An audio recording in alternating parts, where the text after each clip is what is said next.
And you know, my commitment towards this video is so much, you guys, that I am also wearing green. I don't own a green sweater or sweatshirt or anything like that. I own a green shirt, so I'm like, ठीक है, अभी मुझे बहुत ज़्यादा ठंडी लग रही है, पर मैं ये आपके वीडियो के लिए कर रही हूँ, ऐसे थोड़ा सा ग्रीन ग्रीन पहनने के लिए, क्योंकि मैं रेड फ्लैग वाली वीडियो में रेड पहनना भूल गई थी।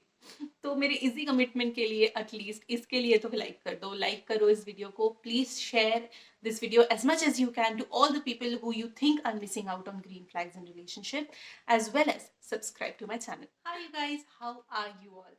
Welcome to today's video. I hope you all are having a splendid day. Today we are going to talk about green flags in a relationship. If you have watched my previous video, if you have not, then what are you doing in your life? Please go back and watch.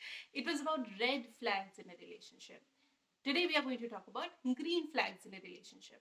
Because you know, when we talk about bad things that happen in a relationship, or you know, red flags and flaws, it's quite a negative discussion to have. I am not motivating you to be more negative. I am not motivating you to be more pessimist. I am just trying to give a balanced overview of what all happens in a relationship.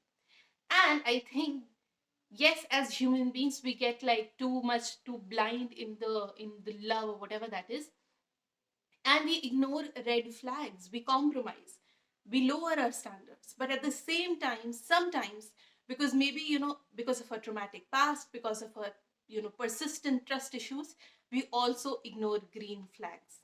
The right one is just right in front of us, but we are like, we are blind, we can't see anything. We do that because we become too cynical, because we are trying to protect ourselves from getting hurt once again. But I think इतना cynical होके क्या होगा? Life is all about ummeed. Life is all about pyar. Life is all about hope. And I think because of that, I am going to tell you few green flags that you might be missing out on because of your cynicism or because of lack of hope. But I don't want you to miss out on all that. See, अच्छे लोगों की कमी है, but sometimes there are few gems in life that you meet them, and when you meet them, when they come to your life, they can make your life so much better. And it's on you to not only value them, but love them, care for them, appreciate them, and embrace them. Let's do this now. The first green flag that I think makes the relationship very beautiful and comfortable is that you like each other's company. You guys, it's very important that you like and genuinely enjoy spending time with them. Otherwise, what is the point? You tell me, what is the point? You will, if you have decided to spend your entire life with them, you should be able to enjoy their company. Company where, and when I talk about company, I'm not talking about when you are in a party with them or when you are in a social circle, in a friend circle, or whatever that would be. I am talking about when it's just the two of you. Do you enjoy that time? Do you like telling them things? Do you like listening to them? Do you like their jokes? Do you like just sitting in silence with them? Do you like just watching TV with them? Do you like just talking to them about your day? All of that is very important. And I've always said that, and I'll say it again. If you really like someone and if you are planning to spend your entire future with them, I think you should do this litmus test. This litmus test is, ask yourself, if there would have been no romantic, no sexual attraction, nothing of that sort, would you be that person's friend? If that person can't be your friend, then there is no point pursuing that, you know, later on. So it's very important to do that. Just take that romantic attraction out of the equation and see if you like them as a person or not, if you are proud of them as a person or not. And that would make a world of difference and would also give you an idea of whether this is something worth pursuing or not. Green flag number second, there is a room for you in this relationship. A relationship, and even a successful one at that, is not the one where it's all about one person and the other person is stifled. One person is a perpetual giver and the other person is a perpetual receiver. No, there is a room for both of you in this relationship. The things that matter to you, the things that you want out of life, the people that matter to you, your dreams, your ambitions, your quirks, your hobbies, your interests, the show you like, the books you like, your travel plans, your career, your ambition, all of that has value, room, and importance in the relationship. Where the other person is not just faking it, the other person really, really, really cares about it.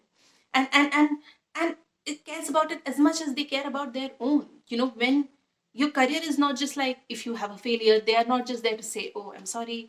If you get a success, they're not just there to eat the cake, but they're there so that they are a shoulder that you can cry on when you need to cry on. They are someone that you want to spend your celebration with. They're the one planning the party, not who just show up to eat the cake. So I think it's very, very, very important that you get that value, you get that space in that relationship. And if you have that, if you feel like the things that matter to you matter to them as well, or even though you might be like completely opposite. For example, you might read and that person would not read, but at least they're showing interest. When a new book from Amazon, when that arrives, they want to know what you bought. If you want to go to a bookstore, they take you, they go with you. And they're not cribbing about how much you're reading or how much you're that, and reading is this and reading is that. They're not degrading your life choices or your interest.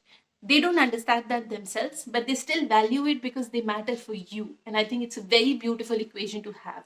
So yeah, if you have room and space in your relationship, I think it's a major green flag.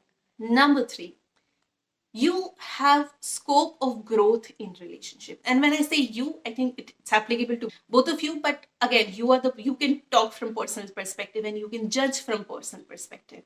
I feel like a relationship, a good, successful, healthy relationship is the one in which both people grow with each other, as well as become the reason, become the force behind the other person's growth. Just say it with me, all right?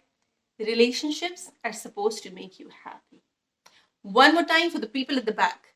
Relationships are supposed to make you happy. They're not a burden. They are not like a Pandora box of drama, you guys.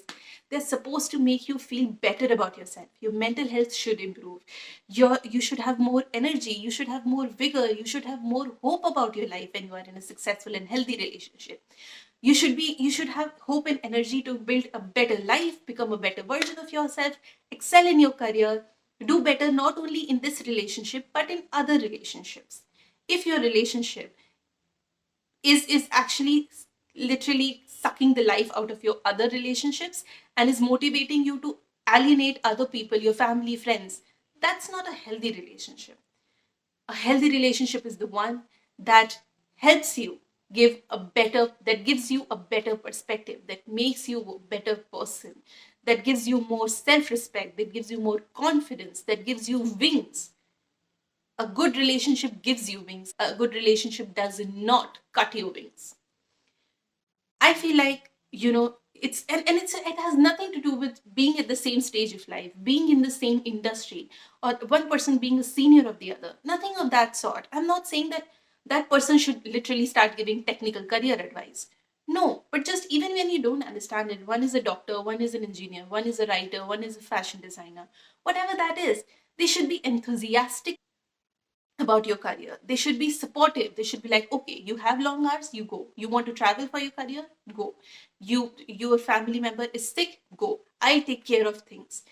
Even that kind of realization and that kind of peace at the back of your mind, that somebody is there taking care of things while I take care of this important thing in my life, whether it's your relationship, whether it's another relationship, whether it's your career, whether whatever that is, it is a huge, huge blessing and privilege to have that kind of positive thought at the back of their mind that somebody is there who has your back.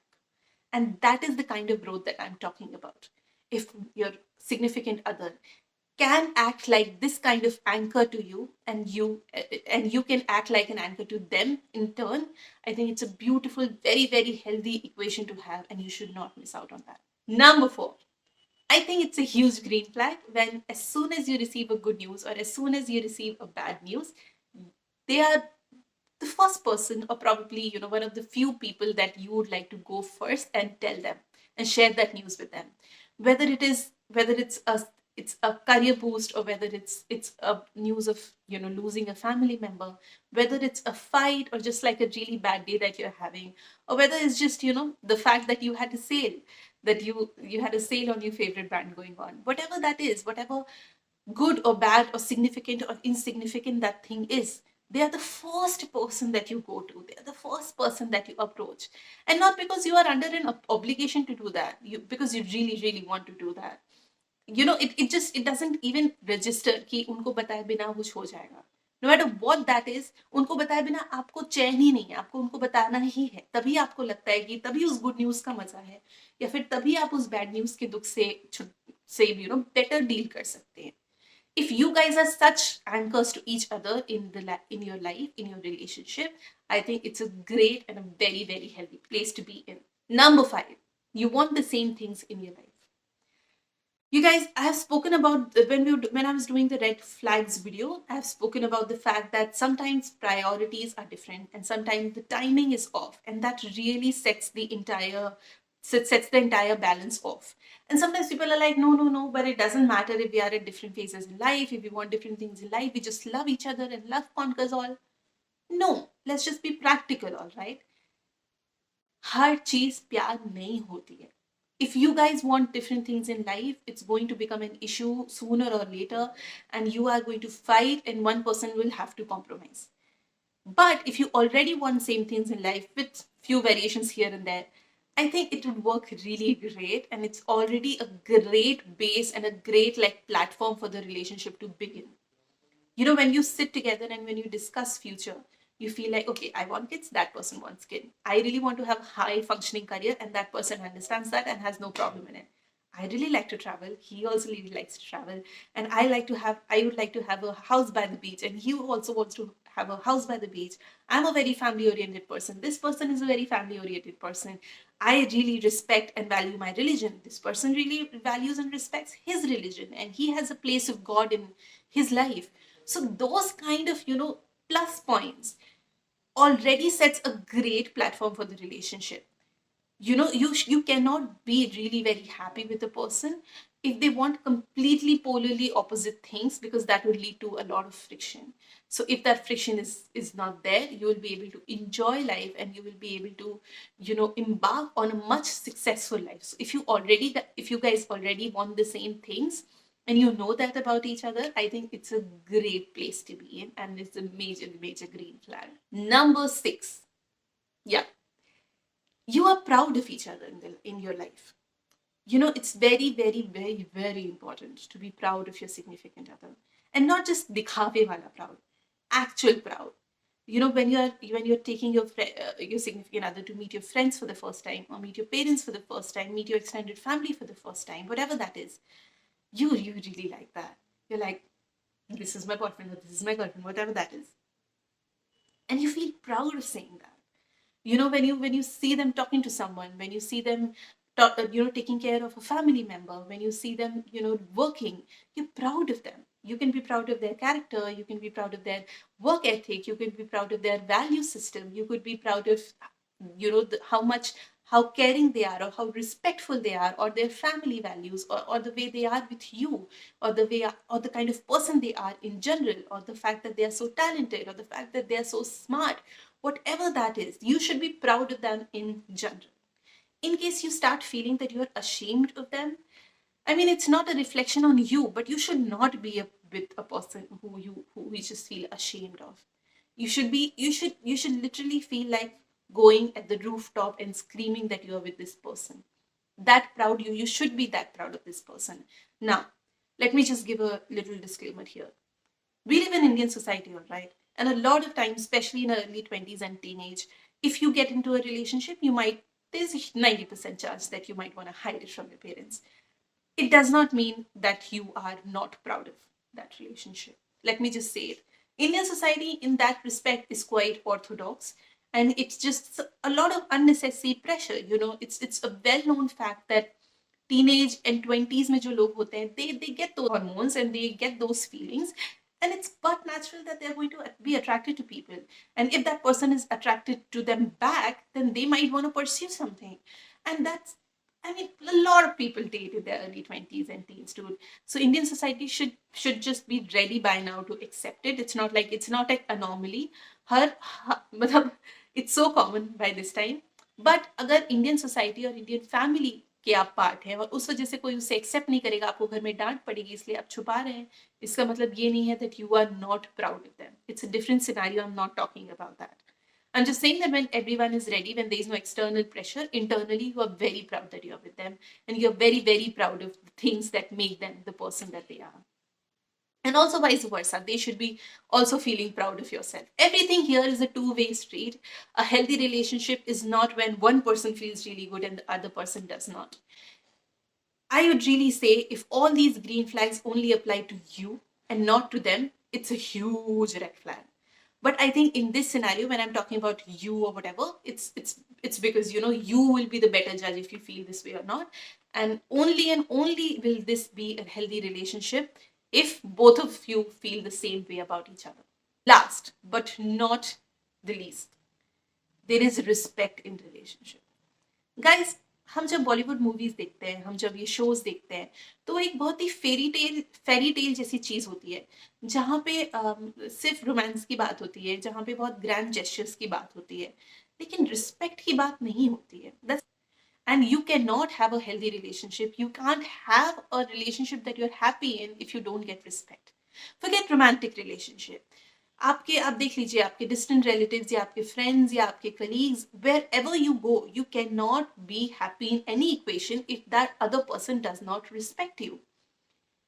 So I feel like if it's a major green flag if you both genuinely respect each other, and respect each other to the level where if somebody insults you or somebody tries to invade your personal space, somebody disrespects you, the other person is going to stand up for that person and their significant other, and they are going to stand their ground till they get that desired respect. I think that is a healthy kind of relationship everyone deserves, and we should not settle for anything lesser than that. So, you guys, these are the 7 green flags that I feel like everyone should identify and look for. And if you have all these green flags in your relationship, congratulations, you made it. You know, it's not about having a person who has abs, getting a really insta successful relationship where you have photos from Maldives, where you have you have a really beautiful lawn outside your house, where you're going for cute coffee dates, where he's buying you like diamonds. Are not about that. Relationships are about a quiet cup of coffee where you guys can just spend some moments of silence, also completely comfortable with each other. You're not on your best behavior. You're just yourself with them. You are proud of each other. There is respect. There is room for both of you in the relationship. The other person is invested in your growth, not for pretense purpose, but very genuinely from the bottom of their heart. And I think that is the kind of relationship is what I consider personally a very successful and healthy relationship. I hope you guys like this video. If you did, please like, share and subscribe, and I will see you guys in my next one.